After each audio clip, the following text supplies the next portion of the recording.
秀林乡公所于110年11月17、18在客家文化馆演艺堂办理110年度秀林乡太鲁阁族歌谣暨合唱比赛。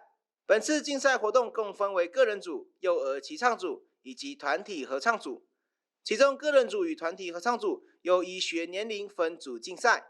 秀林乡长王玫瑰表示，每年将会透过竞赛的形式彼此交流，发展各项文化教育课程，并提升本乡各学年龄层的文化底蕴与内涵。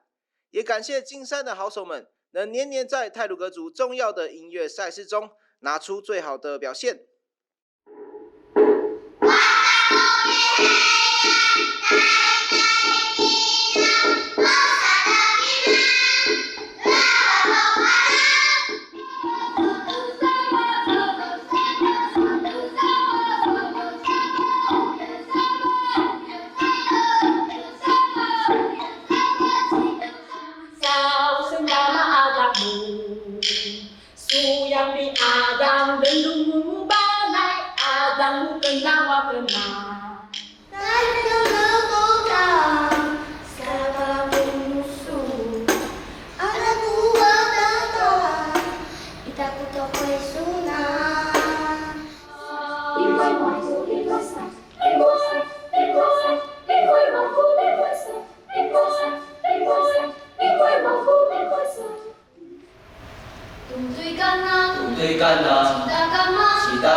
本所秉持着防疫优先的原则，今年歌谣竞赛不开放外宾参与，并于12月1号在秀林乡公所2楼办理颁奖仪式。